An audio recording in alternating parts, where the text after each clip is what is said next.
1:12. Please listen to me or follow with me if you will. And I thank Christ Jesus our God who has enabled me, in other words, given me the capacity, because he counted me faithful. Notice what he says, putting me into the ministry. But then look what he says, testimony. Although I was formerly, he begins to give testimony, a blasphemer. Can you believe that Paul at one time was a blasphemer? Saul of Tarsus. In other words, out of his mouth, instead of praises toward Jesus, there was hatred. And the Bible says he pursued those that were out of the way. And why did he pursue the Christians? Not to praise them, but to kill them. Yes, sir, remember that, right? Yes, sir. So I was a blasphemer. He didn't confess Jesus as Savior. And at one time, he saw Jesus as the enemy of his religion. A blasphemer, someone who gives contrary. A persecutor and an insolent, insolent man. But I obtained mercy. Now stop just for a moment. You know what will help you stay sweet? You know what will help you really enjoy your pilgrimage on planet Earth? The matter of understanding that God hasn't given you what you deserve. Amen. I obtained mercy.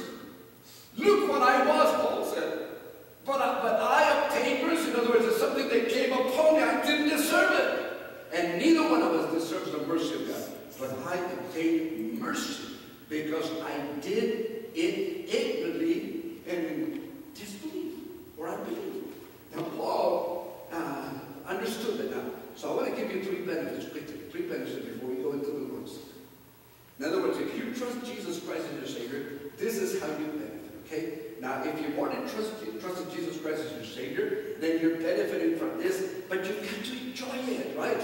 It's one thing for me to say I'm a Christian. It's another thing to convince myself I'm a Christian. Have you ever looked in the mirror and you get mad at the person staring at you? Thank God for life. And first of all, when it comes to the benefit or the blessing, if you want to, it's a threefold benefit or threefold blessing. First of all, the mercy of God. Paul says, I obtained mercy. In other words, I don't deserve it, I didn't deserve it, I'll never deserve it, I don't deserve it, I didn't deserve it, I'll never deserve it. But God has shown him and shows us mercy. And for that we say hallelujah. Amen? Amen. Praise the Lord. Now, two reasons why Paul was shown mercy, and two reasons why you and I are shown mercy, is before Jesus Christ, I was ignorant, he said. Ignorant, wait a minute. You may have a PhD, you may have all kinds of titles, you may be the most intelligent man in the world. But he meant ignorant to the things of God. And when you're ignorant to the things of God, guess what?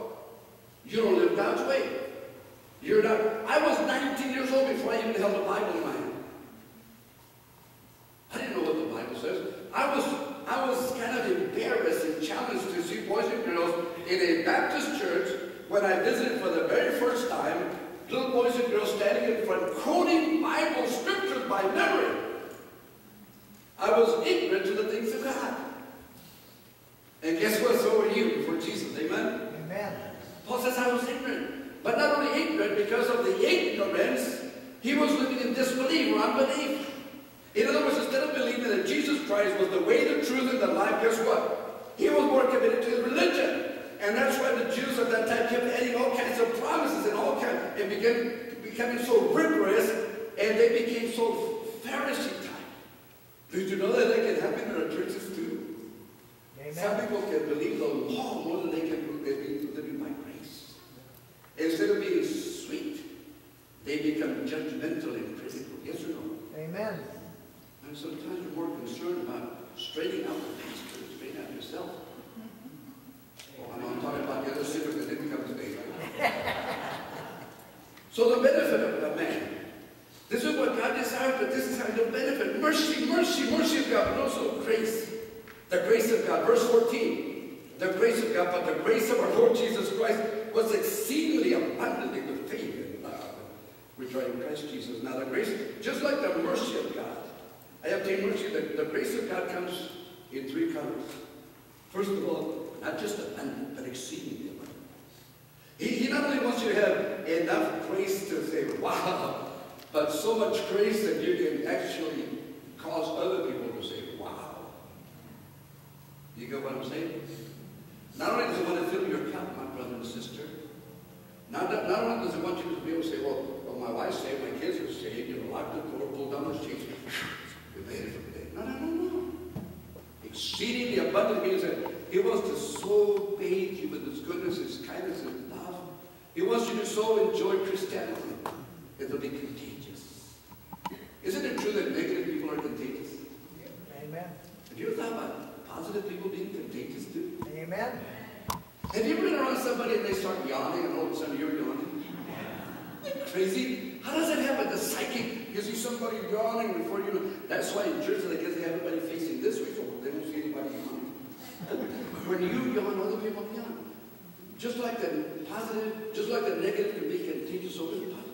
And I believe that Paul was onto something when he said, I obtained mercy, but the grace of God, in spite of me being a persecutor, and in spite of the fact that I was ignorant and living in disbelief, the grace of God was exceedingly abundant. That's what we read about it. Anyway, you know how long I've been a believer? 45 years. And I just decided today, that's what I started. Because it does make a difference. But truth is what sets you free. But truth is not just something to believe in church. It's something to believe at work too. Amen? And at home. Amen. And when that imperfect spouse of yours doesn't live up to your expectations.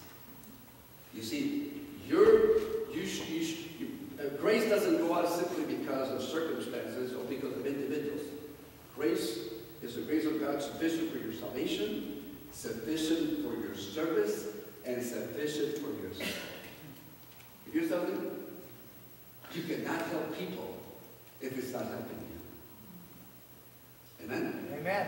So again, keep in mind, that grace that's exceedingly abundantly is sufficient to bring you to salvation, it's sufficient to liberate you for service, and it's sufficient to give you everything for life and godliness. So you can enjoy the life of God. So benefit number one, the mercy of God. Benefit number two, the grace of God. Benefit number three, the salvation of God. Would you look at verse 15? Verse 15, a beautiful passage that you need to look at one more time, please. This is a faithful saying. In other words, what I'm saying, it's faithful. It'll work. It worked yesterday, it works today, it'll work tomorrow. This is a faithful saying. And worthy of all acceptance. This is something that you have to take to heart. Worthy of all acceptance. That Christ Jesus came into the world to save only Baptists. Oh, I'm sorry, did I read something wrong? What does it say? To save all. Oh, sinners. All the sinners in the congregation, raise your hand. You didn't raise your hand? It's your sinner. All of us are sinners. Amen. Jesus Christ came into the world to save sinners. Are there a few sinners in Pomona? Amen. How about Philipsburg? How about Laverne? How about all around us?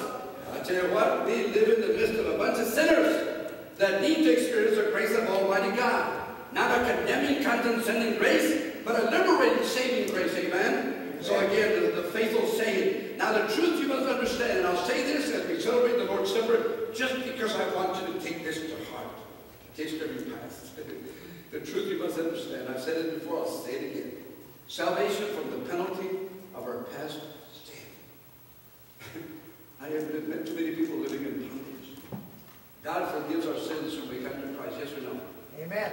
But not only does He forgive us, He also forgives our sin. Every time you're remembering about that adultery or the abortion or the stuff you did when you were drinking or the lies and this and that, every time you're thinking about it or every time somebody reminds you, guess what? It's part of the devil's strategy to take you back to Egypt. I read you. When we come to Jesus Christ, He does forgive us and He does forgive. There might be consequences though because of our dumb mistakes, our sinful mistakes. But God does forgive and God does forgive. So He saves us from the penalty of our past sin, which means that now we're in right standing before God. I am justified. No matter what the devil says, no matter what she says, what he says, it doesn't matter what they say, God says that the record has been cleansed by the power of Jesus Christ. Now that would excite you. Somebody say that. I've met so many people still living in guilt. Number two, salvation from the power of present sin. Salvation from the power of present sin. That means not only am I in right standing, but now I am living right living. This, again, simple yet essential. He comes to live inside of you. So I know that, I know that, I know that. And how come you say some of the dumb things you say? How come you go to some of those places aren't so good? How come if you know He's inside of you? See, it's one thing to say, I know that, it's another thing to live right, amen? I stand right, but also live right in the name of Jesus Christ. So salvation from the power of present sin. So you have now the power and the capacity and the understanding and truth inside of you to say no to the world, the flesh, and the devil. Somebody say amen. So because I believe with all my heart that if anybody has the power to live differently and make a difference in this world, it is the church of the living God. Amen. Why did they give Brother Richard in Hawaii? It wasn't made in us. It's the gospel, my brothers. Number 3, salvation one day from the presence of future sin. One day I'm going to go to heaven. Are you going to heaven? Are you going to heaven? Amen. Do you really believe it? Okay. Heavens will open. What a day that will be when my Jesus I shall see. Amen. The heavens are going to open. And beyond what man can explain to their full satisfaction, we will be raptured, will be caught up to be with the Lord forevermore. Amen. That means that I will be saved from the very presence of sin. No longer will I be in the midst of sin, because there will be no sinner. Oh, there will still be sinners left behind. And then the great tribulation will take place. Now I'm not the type that says, oh, good, we served the other day. They only made a spicy food, and it was a plant in Hawaii that took some peppers that are made of spicy. It was spicy, man. They had demons in it. It was hot. Anyway, I put some on my food, and all of a sudden it was burning, and then people around there were just kind of hot. And one guy who doesn't eat spicy food says, "Good, you deserve that." Now I'm not the type to say to people who left behind, "Good, you deserve it." No. I have compassion in my heart. I care for people. Do you care for people? Amen. I don't want that son to be left behind. No. That son is special to God. I don't want that daughter to be left behind. I don't want those little grandkids to be left behind. I don't want my neighbor to be left behind. Oh, he's a drunkard. No. He's still special to God. He's living like that because he's blind. Yes or no? He's living like that because he's in bondage by the devil. He does what he does and he speaks the way he speaks because he doesn't have truth, the Bible says. You understand that? Amen. So we need to be compassionate towards that person, just like God was compassionate to me. I often look back and say, thank you, Jesus, that my life didn't end before 19. Thank you, Lord Jesus, for not coming before I came to you, to my senses, and accepted Christ. See, that's where you think of the mercy of God. And you think of so many people around us. The other day we met a couple. We were here in the office. We went to grab a quick bite to eat, and it kind of, to see their condition, just kind of put a knot in our stomach. We couldn't even enjoy the meal that we had just ordered because we saw their condition. Here's a man and a woman and kids, homeless, and all they want is a little money to find a place to stay that night. And how do people get like that? We know how they get like that. The devil who has come to steal and to kill and to destroy, yes or no? Amen. Jesus said it, the thief comes to steal purpose from that man. So he won't be a good husband, he won't be a good provider, so he'll be a drunkard, drug addicted. He tries to take away from women that sense of self-worth, and they allow themselves to be led by jokers and people who are not really interested in them, just want to use them. And then kids come into the picture, and a cycle is repeated over and over. Saying, we don't say, oh, sinners are. No. Jesus cared so much for sinners that they criticized him because he ate with sinners. He said, God is hand dirty. And you and I are blessed. Are we blessed? Are we blessed? You can bless if you're blessed. And yet there's so many people right now, it doesn't mean that I should walk around feeling guilty because I'm blessed and they're not. No, I should walk around being grateful for what I have, enjoy what I have, but also I must not be indifferent to people who are hurting. So salvation from the presence of sin will be in heaven. So one has to do with right standing, One has to do with right living, and one has to do with right ending. And all is said and done. Hallelujah to the Lamb. Amen. For great is presence. Would you join me for a time of celebration?